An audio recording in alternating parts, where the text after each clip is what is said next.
Gracias. Hola, ¿qué tal? Muy buenas tardes. Muchas gracias, en primer lugar, al Consejo de Otorrinolaringología por la invitación. Y, no. ¿Por qué no me veo?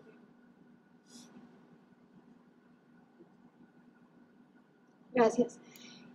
Bueno, sí, la verdad es que siempre que estoy en estos foros, creo que me siento muy honrada de poder transmitir esta información, porque en realidad, aunque pareciera un ente completamente ajeno, la realidad es que hablar de sueño y hablar de insomnio en este tipo de foros es fundamental. ¿Por qué? Porque el insomnio es un mal que a todos nos ha aquejado, por lo menos una vez en nuestra vida. Yo creo que nadie aquí podría decir que no ha pasado una mala noche de sueño, pero el problema en realidad empieza cuando esto se convierte en una queja recurrente. Y cuando nosotros hablamos de trastornos del dormir, pues bueno, el insomnio es uno de los padecimientos más frecuentes y sobre todo después de la pandemia. Antes de la pandemia, en la encuesta nacional de salud de 2016, se estimaba que el insomnio afectaba aproximadamente al 18% de la población. Sin embargo, a partir de la pandemia, esta cifra se duplicó y en algunos casos o en algunas regiones incluso llegó al 60%. Este índice ha disminuido en la medida en que la situación global ha mejorado, sin embargo sigue siendo un problema importante de salud pública y por eso es importante que cualquier profesional de la salud tenga bases generales y un contexto en el cual pueda apoyar al paciente con eso.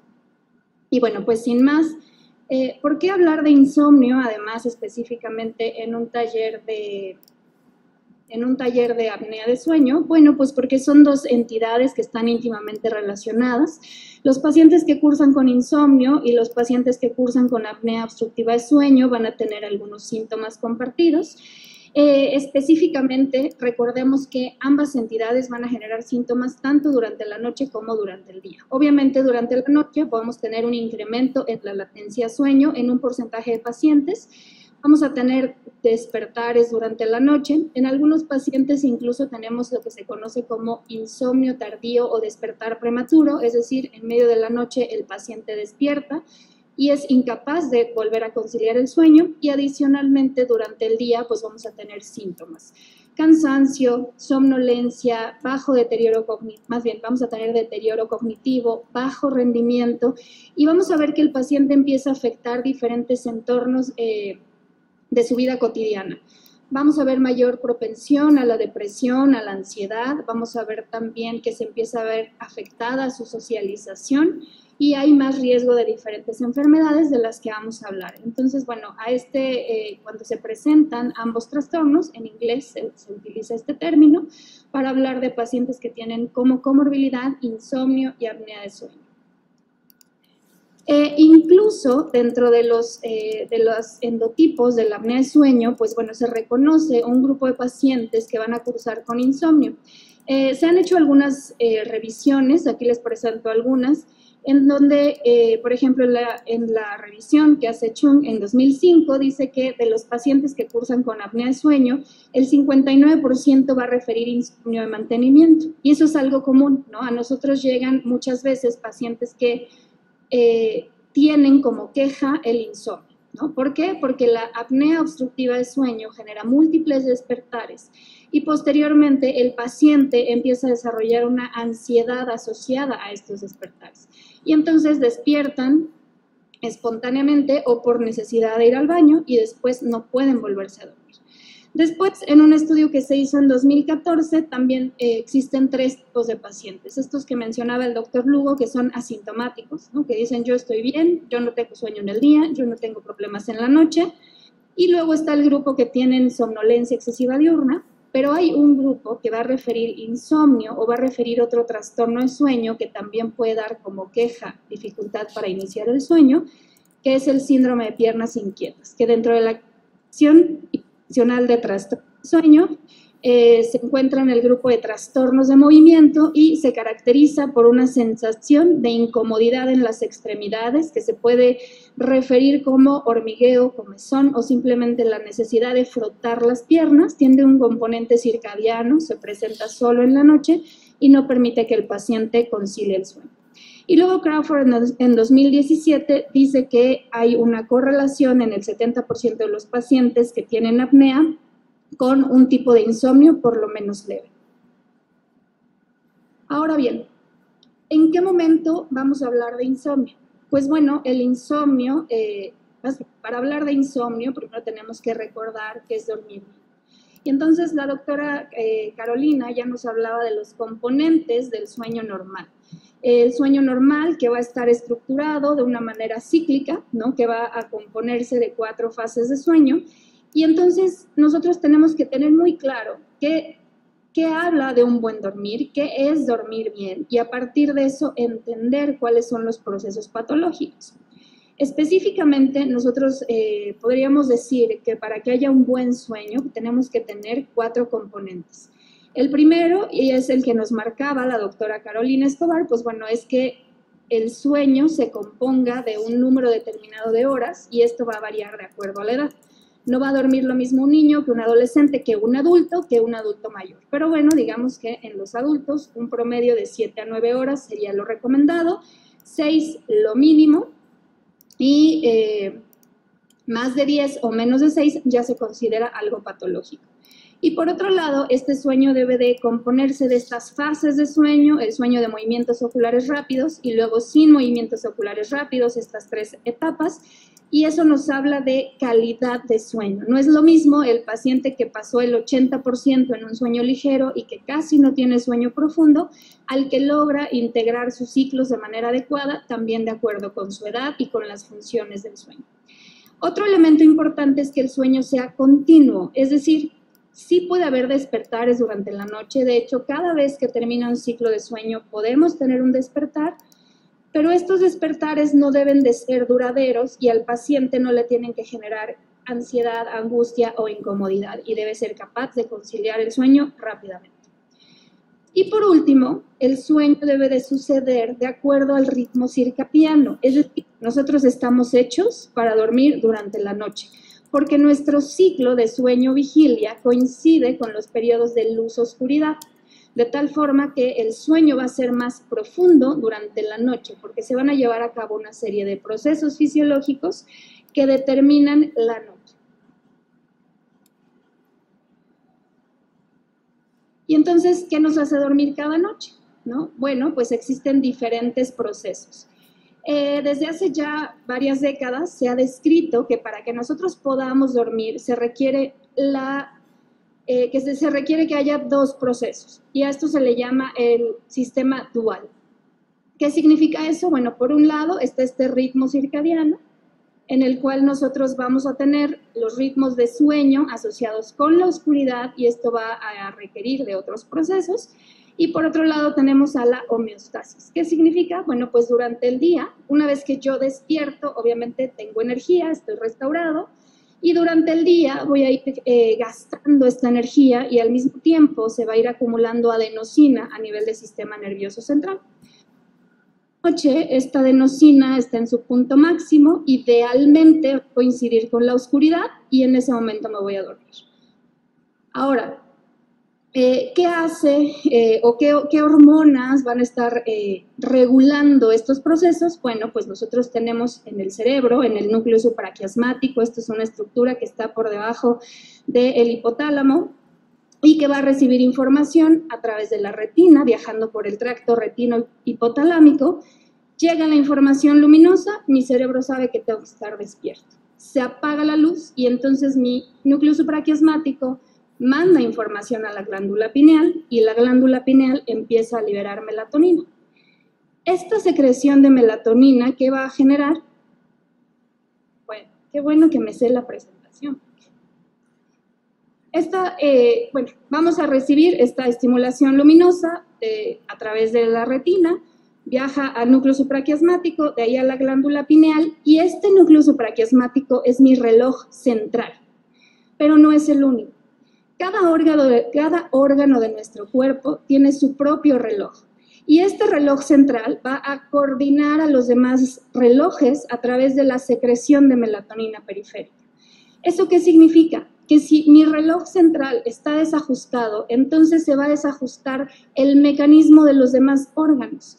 Por lo tanto, los ciclos de sueño, vigilia, deben de estar en sintonía con otros procesos, como la alimentación, como otros procesos digestivos, como el metabolismo, como la respiración, etc. Ahora, ¿qué otra cosa pasa con esta forma de dormir? Bueno, pues que esta melatonina también se va a liberar diferente dependiendo de nuestros genes, ¿no?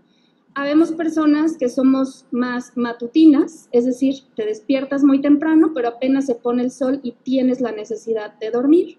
Están los búhos o estas personas de cronotipo vespertino, que son más productivas en la noche, que funcionan mejor, que tienen más creatividad, y la mayoría que estamos en medio. Entonces, eso también va a determinar mi manera de dormir. Menciono esto porque muchas veces el paciente llega diciendo que tiene insomnio. ¿Por qué? Porque se despierta a las 3, 4 de la mañana y ya no se puede dormir mientras los demás duermen. Pero esa persona se durmió a las 9, o sea, cubrió sus 6, 7 horas, simplemente tiene un cronotipo diferente. El problema es que a veces estos cronotipos no se ajustan a nuestras actividades cotidianas. Y en general nosotros deberíamos considerar estos cronotipos incluso para decidir qué vamos a trabajar, en qué vamos a trabajar. Una persona de cronotipo matutino no puede trabajar de noche y no puede rotar turnos porque es mucho más propensa a enfermarse o a tener un trastorno del ritmo circadiano. Y el último elemento que tiene que ver con esta regulación es la edad. Esta melatonina de la que muchas veces escuchamos y que es tan importante, se empieza a secretar en los primeros meses de vida, tiene su pico máximo en la infancia y a partir de la adolescencia va disminuyendo la concentración. Y un adulto mayor tiene niveles muy bajos. Se cree que esto es una de las razones por las cuales el adulto mayor tiene mucho más dificultad para consolidar el sueño y tiene más trastornos. Ahora bien, ¿qué tantos factores influyen? Bueno, pues ya les decía que nuestros relojes están sincronizados y estos están sincronizados también con las actividades. Por lo tanto, la hora en que me acuesto y me levanto, la hora en que como, la hora en que hago ejercicio, la hora en que tengo mis actividades sociales, todo esto va a regular este ritmo circadiano o este patrón de sueño, pero también esta interacción hormonal. Hay diferentes patrones endocrinos que tienen que ver con la regulación del sueño-vigilia, específicamente hablando de hormonas del eje hipotálamo, hipófisis adrenales. Sabemos que si hay una activación, vamos a tener un estado de alerta y es importante que durante la noche se inhiban estas respuestas para poder conciliar el sueño. Y ahora bien, una vez entendiendo esto, el paciente con insomnio requiere tiempo, ¿no? Por eso muchas veces o muchos especialistas no quieren ver pacientes insomnes porque de verdad son muy demandantes y son muy complicados. Pero es muy importante hacer una buena historia clínica y entonces tenemos que saber todo esto que les acabo de explicar. ¿A qué edad empezaron los problemas de sueño? ¿Cómo ha dormido? ¿En qué momento del día es más funcional? ¿En qué momento tiene sueño? ¿Cómo lleva a cabo sus actividades? Tenemos que saber sus horarios entre semana, los días de descanso, qué cena, si utiliza dispositivos electrónicos, qué hace cuando se levanta, si hace ejercicio, etcétera. Y el diagnóstico del insomnio es principalmente clínico. Primero hacemos una buena entrevista clínica, una valoración física.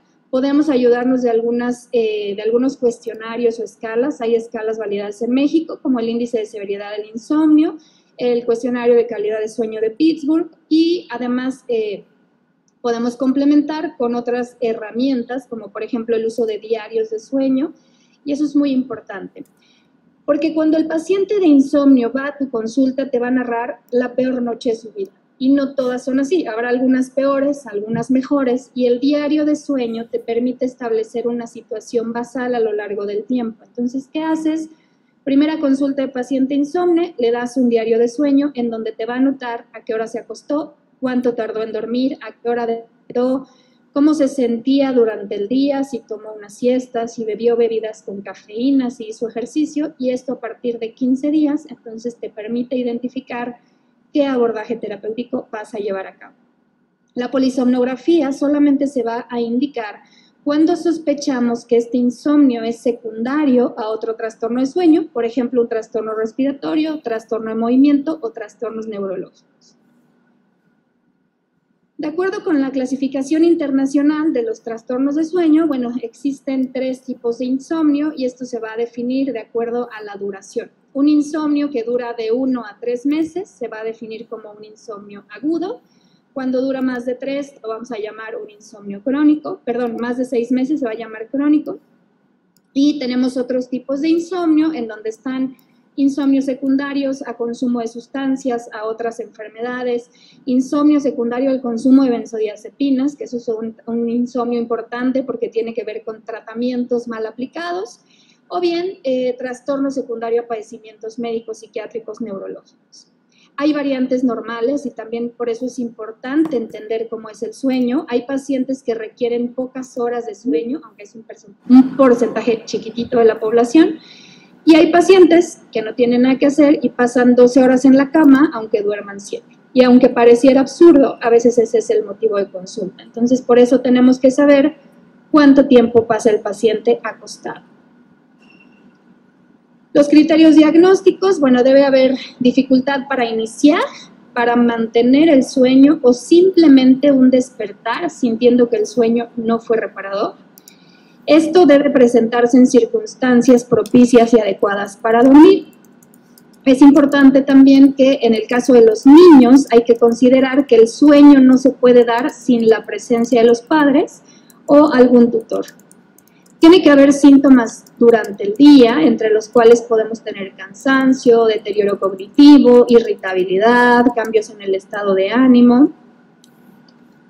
Vamos a ver también que se tiene que presentar por lo menos 3 veces por semana en el último mes para que podamos diagnosticar insomnio y obviamente esto no se explica por algún otro trastorno médico o psiquiátrico. Estos son los otros tipos de insomnio que les mencionaba, ¿no? Insomnio idiopático, insomnio paradójico, insomnio por inadecuada higiene de sueño, que son tipos de insomnio muy comunes. Ahora bien, ¿quién puede tener insomnio? Bueno, pues todos, ¿no? Como lo decía al principio, pero hay algunos factores que nos ponen en riesgo, no solo de desarrollar insomnio, sino de que esto se vuelva una condición crónica. Entre ellos tenemos la edad, los adultos mayores son más propensos, las mujeres también, ya que en cada cambio hormonal, estos cambios súbitos en las hormonas nos hacen más vulnerables al insomnio, nuestro estado civil, nuestra condición socioeconómica. Hay factores genéticos, hay genes que se han asociado como factores de riesgo para insomnio, algunos como factores de riesgo para trastornos del ritmo circadiano, enfermedades médicas, psiquiátricas y abuso de sustancias también nos hacen más propensos al insomnio. Y hay algunos otros factores, y estos son algunos de los factores que han crecido a través de la pandemia. Hemos visto muchos pacientes que después del COVID están desarrollando insomnio por estrés postraumático, insomnio por ansiedad, insomnio por depresión y como una secuela post-COVID como consecuencia del proceso inflamatorio. Entonces, bueno, estos son factores que detonan los síntomas clínicos y después esto puede o no perpetuarse. ¿Qué es eso? Bueno, el insomnio es algo un poco más complejo. Como les decía, tenemos estos factores de riesgo, estos factores que nos predisponen a tener insomnio. Se ve muy mal esto, pero bueno, la explicaré. Tenemos estos factores de riesgo, como estas condiciones genéticas, estas enfermedades preexistentes. Y después, ¿qué pasa con el insomnio? Si alguna vez han escuchado a un paciente con insomnio, la incapacidad para conciliar el sueño se vuelve una preocupación que hace que el paciente se incapacite. Empieza a tener miedo a la noche siguiente, miedo a no dormir, miedo a las consecuencias por la falta de sueño, y entonces esta preocupación excesiva por no dormir le quita el sueño. Llega la noche y ya está pensando, ¿será que hoy sí voy a dormir? ¿Será que hoy sí logro conciliar rápidamente el sueño? Y es que mañana tengo que hacer muchas cosas. Y empieza a adjudicar todo lo malo en su vida al sueño. Si está de malas es porque no durmió, si le va mal en el trabajo es porque no durmió, si tuvo un accidente es porque no durmió, y en algunas ocasiones no es necesariamente así. Y por otro lado, lo que pasa con el paciente con insomnio es que empieza a generar asociaciones inadecuadas. Entonces, le tiene miedo a la noche, le tiene miedo a la oscuridad, llega a su cama y es como, te lo dicen, ¿no? Llego, me acuesto y se me quita el sueño en ese momento, ¿no? O sea, ya tiene mucha aversión a ese momento, tiene un condicionamiento negativo. Y por otro lado, lo que pasa con este paciente es que todas sus actividades van en función del sueño, ¿no? O sea, ya no quiere salir, ya no quiere desvelarse, ya no quiere hacer nada los fines de semana porque piensa que si lo hace, menos va a dormir. Por lo tanto, empieza a afectarse todo su entorno, empiezan a tener un claro deterioro cognitivo por la falta de sueño, empiezan a saturarse de remedios para dormir, ¿no? Empiezan a probar test, fitoterapia, acupuntura, flores de Bach, un masaje, lo que se les ocurra, después dan un salto a los medicamentos que no requieren prescripción y después dan un salto a los medicamentos controlados porque siempre los pueden conseguir. Entonces el paciente lo que hace es perpetuar esta idea de yo estoy muy mal porque ya hice todo y sigo sin dormir, cuando en realidad hizo todo, pero lo hizo mal. Entonces, esto hace que después no sea solamente una cuestión mental, sino que su cerebro responde haciendo una hiperactivación cognitiva. Aumenta el cortisol, aumenta la activación de la corteza prefrontal, el paciente interpreta como una amenaza a la falta de sueño y eso va a provocar que entre en un estado de hiperalertamiento. Y este hiperalertamiento hace que tenga múltiples despertares durante la noche y que pase o que transite únicamente en etapas de sueño N1 y N2, y por eso en la mañana tiene esta mala sensación y esta mala calidad de sueño y todos estos síntomas. ¿Por qué nos importa tratar el insomnio? Bueno, pues porque los pacientes no solo la pasan muy mal, también tienen mayor riesgo de desarrollar enfermedades como síndrome metabólico, diabetes, infartos, depresión, ansiedad. El paciente con depresión que tiene insomnio tiene mayor riesgo de ideación suicida. Todos los pacientes con insomnio, si no se atienden tarde o temprano, van a desarrollar depresión o ansiedad. Aumentan el riesgo de consumir sustancias de abuso y además de tomar decisiones inadecuadas. Recientemente se ha adjudicado la falta de sueño a mayor riesgo de infarto y de enfermedades neurodegenerativas, como por ejemplo la demencia tipo Alzheimer. Entonces, bueno, realmente es importante atender esta parte en el sueño de nuestros pacientes. ¿Cómo lo tenemos que abordar? Bueno, pues nosotros tenemos a un paciente que tiene apnea de sueño, que tiene insomnio. ¿Y qué le vamos a hacer? Ustedes díganme si le han tratado de poner un CPAP a un paciente con insomnio. Por supuesto que no funciona, ¿no? El paciente está más ansioso por dormir y luego le pones una mascarilla o le pones un dispositivo de avance mandibular, no se va a dormir. Entonces no vas a tratar ninguna de las dos cosas. Es más, ni siquiera le vas a poder hacer una polisomnografía porque no va a dormir. Y aunque le hagas un monitor tipo 3, muy probablemente esa noche el paciente apenas duerme y te puede dar un falso negativo o un falso positivo. Entonces, ¿qué tenemos que hacer?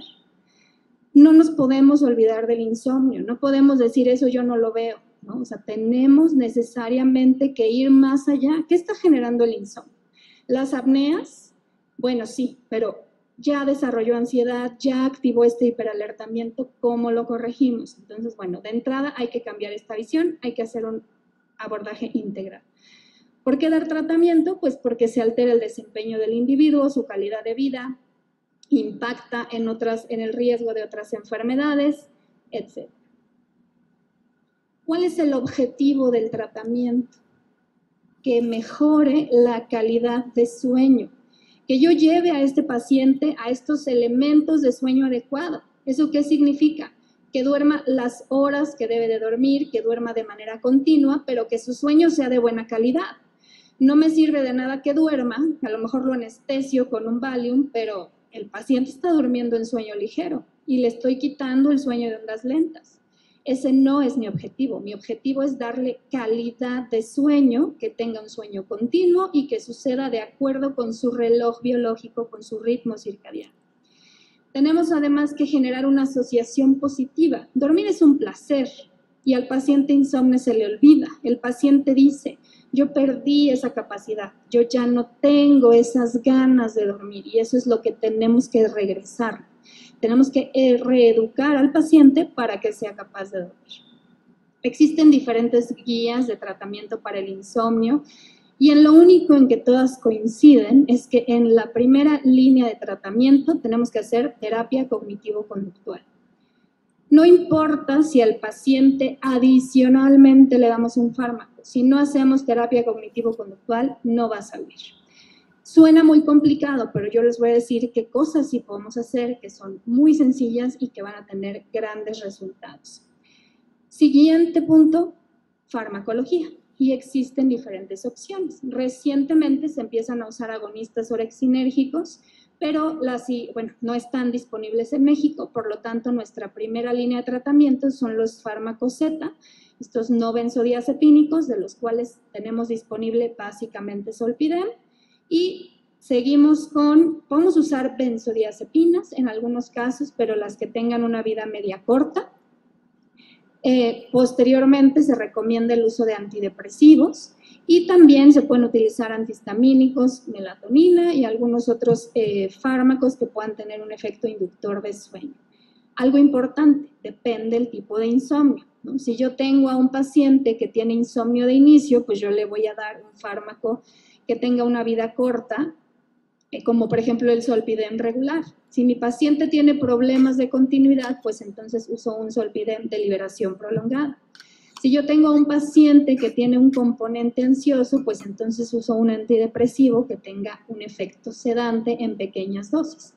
Pero la regla de oro es el mínimo tiempo posible, la dosis más baja que tenga efectividad y acompañada de las estrategias cognitivo-conductuales. Ese es el mensaje. Así se debe tratar al paciente con insomnio. Nunca elegimos el fármaco como primera elección.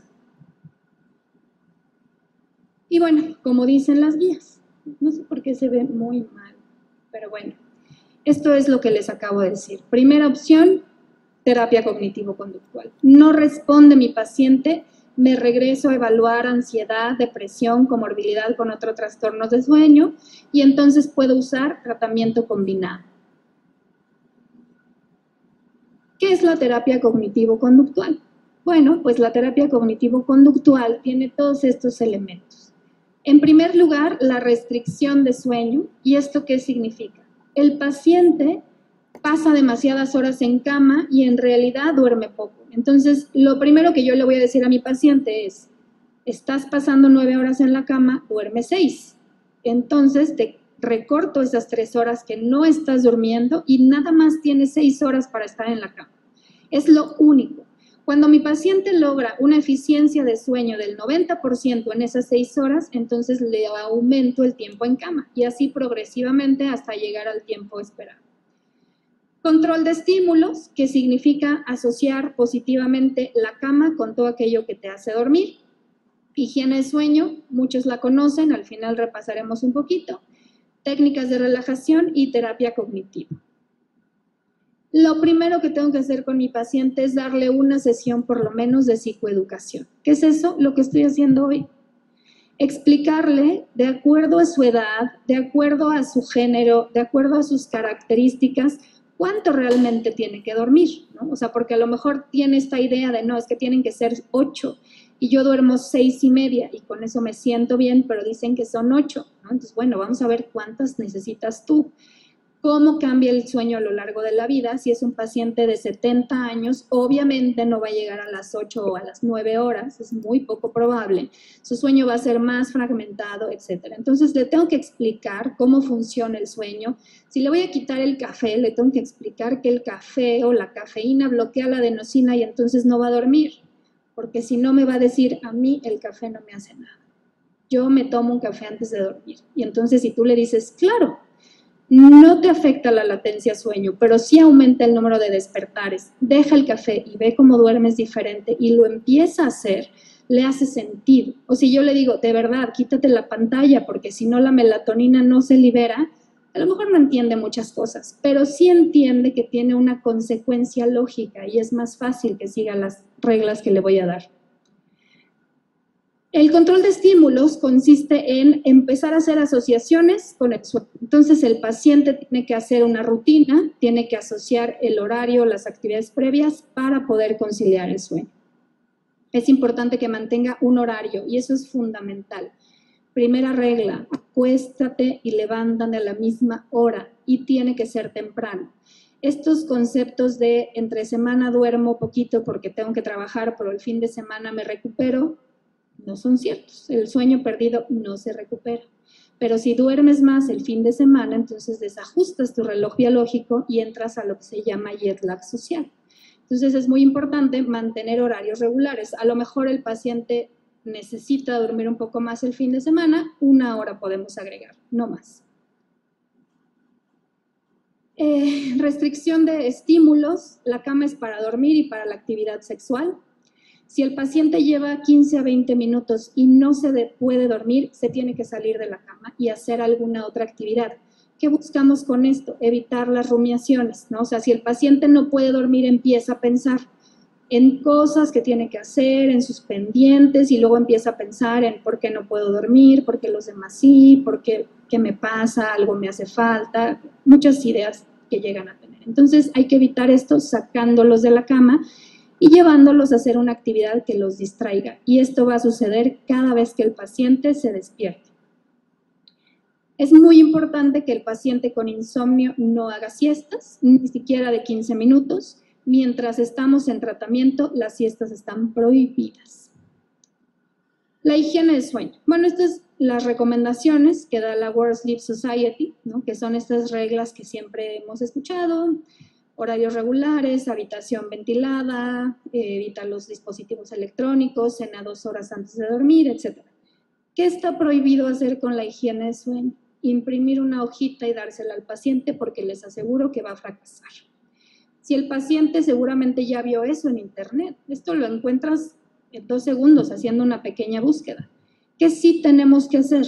Ir regla por regla de acuerdo a los hábitos del paciente. Hay cosas que sí hay que mejorar, hay cosas que ni siquiera hace el paciente. Entonces, vamos a personalizar esta higiene de sueño y vamos implementando de 2 a 3 reglas en cada sesión para que el paciente le sea más fácil llevarlas a cabo. La terapia cognitiva, ¿en qué consiste? Tenemos que reeducar todos estos conceptos y estas ideas disfuncionales. Esto sí lo tiene que hacer un psicólogo entrenado en terapia cognitivo-conductual, pero si ustedes hacen todo lo demás, hay muchos estudios que indican que solo aplicar la terapia conductual nos va a ayudar a controlar por lo menos al 70% de los pacientes. El resto requiere un poco más porque ya tiene muchas ideas disfuncionales, con ellos sí tenemos que hacer otras estrategias porque el paciente insomne es muy catastrófico, tiende a ser fatalista en sus pensamientos, todo eso sí lo tenemos que reestructurar, pero haciendo la parte conductual ayudan a un porcentaje importante de pacientes. Se usan también técnicas de relajación y eso existen diferentes, no todas les funcionan a los mismos pacientes. El mindfulness, por ejemplo, está muy de moda, funciona, hay artículos que comprueban que tiene muy buen efecto en el insomnio porque le ayuda al paciente a quitarse estas rumiaciones y a entender qué le está pasando, a entender que si tiene alterado, bueno, que si empieza a sentir dolor en el pecho y que se acelera el ritmo cardíaco, puede ser ansiedad. Le enseña a encontrar cómo regular su respiración, a entender qué está sintiendo asociado al sueño y qué no tiene nada que ver. Entonces, mindfulness funciona, pero no para todos. Y es importante que quien hace mindfulness o cualquier técnica de relajación la aprenda durante el día, cuando no tiene este componente de ansiedad de me tengo que dormir ahorita. Y una vez que lo domina, ya lo puede hacer en la noche. El tratamiento farmacológico, bueno, pues ya les decía cuáles son las opciones. Primero están los agonistas orexinérgicos, lo que se usa es Orexant, que no está todavía disponible, pero bueno, ojalá que pronto. Después están los fármacos Z, Zolpidem principalmente. Después tenemos antidepresivos. Por ejemplo, trazodona funciona muy bien en pacientes que tienen insomnio y que tienen corta duración de sueño y un componente de ansiedad. Generalmente con una dosis de con media pastilla funciona muy bien. Mirtazapina también funciona bien, aunque en algunos pacientes provoca síndrome de piernas inquietas. Con Zolpidem hay que tener cuidado porque puede provocar sonambulismo, sobre todo en adultos mayores. Entonces, bueno, hay que tenerlo con precaución y elegir bien al paciente. Y bueno, como les decía, se pueden usar otros tratamientos, ¿no? Por ejemplo, melatonina, que se usa mucho. También el problema es que se usa en todos y no en todos sirve. ¿En quiénes iba a funcionar? En pacientes que tienen desajustado el reloj biológico, en pacientes que tienen trastornos del ritmo circadiano y recientemente, como parte de los abordajes que se han hecho en la pandemia, por este creciente número de casos de insomnio y que también han generado un desajuste en el ritmo por cambio de actividades, los pacientes dejaron de exponerse a la luz natural, se sobreexpusieron a dispositivos electrónicos, etcétera. El doctor Cardinali, que es un experto en ritmos biológicos en Argentina, propone para estos pacientes post-COVID, post-insomnio COVID, usar este tratamiento. Melatonina, 2 horas antes de dormir y estimulación luminosa en la mañana. ¿Y esto qué hace? Pues modifica tanto el patrón de homeostasis como este patrón del ritmo circadiano. Entonces, funciona bien. Cuando usamos melatonina, yo prefiero la de liberación prolongada porque se parece más a la que nuestro cerebro, nuestra glándula pineal secreta. O sea, va poco a poco a lo largo de la noche y no es un golpe como lo hace la otra melatonina. Y bueno, como consideraciones finales, es importante no perder de vista que el insomnio es un trastorno muy común, que se van a encontrar en consulta con mucha frecuencia, que tenemos que hacer un abordaje multidisciplinario porque los riesgos del paciente con insomnio son muchos. Se afecta su calidad de vida y además aumenta el riesgo de accidentes, aumenta el riesgo de ausentismo laboral, el gasto de los servicios de salud por la atención al insomnio y a las enfermedades que conllevan. Insisto, a lo mejor no todos tenemos a un psicólogo que haga terapia cognitivo-conductual en nuestro equipo, pero sí podemos hacer mucho y lo mejor que podemos hacer es no hacer las cosas mal. No prescribir clonazepam. Si ustedes ven, nunca hablé de clonazepam porque no está indicado. Nunca, nunca, nunca para insomnio. Ese es el segundo mensaje muy importante. Clonazepam nunca para insomnio, ni un cuarto, ni nada. ¿Qué sí podemos usar si tenemos solamente benzodiazepinas? Alprazolam es la opción si no tenemos las otras estrategias. Pero si no le damos el abordaje conductual, el paciente no va a cambiar esas ideas, no va a cambiar esos factores perpetuantes y va a seguir alimentando la ansiedad. ¿Y qué vamos a tener? Un paciente dependiente a fármacos. A nosotros nos llegan ahora pacientes que ya pasaron por benzodiazepinas 20 años, alcohol acompañado de las benzodiazepinas y ahora incursionaron en el CBD. Tampoco lo mencioné, no está autorizado. No hay estudios suficientes que lo avalen. En estudios experimentales sí. Los cannabinoides incrementan el sueño de ondas lentas, aumentan el tiempo total de sueño, disminuyen la latencia sueño, pero todavía no está probado para insomnio. Entonces, se está comercializando muchísimo y no sabemos qué contiene. No sabemos la concentración, no sabemos qué tanto THC tiene, así que tampoco está recomendado. Entonces, bueno, esto es una guía general, espero que les sea de utilidad, espero que la apliquen con sus pacientes. Y bueno, por último, quiero invitarlos a nuestro próximo curso internacional de medicina del sueño que se llevará a cabo en Tijuana, Baja California, del 13 al 15 de octubre. Tendremos profesores nacionales e internacionales. La verdad es que tenemos un programa muy completo. Si quieren más información, en la página de la Sociedad Mexicana de Sueño. Somos Sociedad Mexicana para la Investigación y Medicina de Sueño. Y bueno, cualquier duda, cualquier cosa adicional, estos son mis datos. Y pues bueno, nuevamente muchísimas gracias por la invitación y muchas gracias por su atención en este foro tan diverso. Muchas gracias.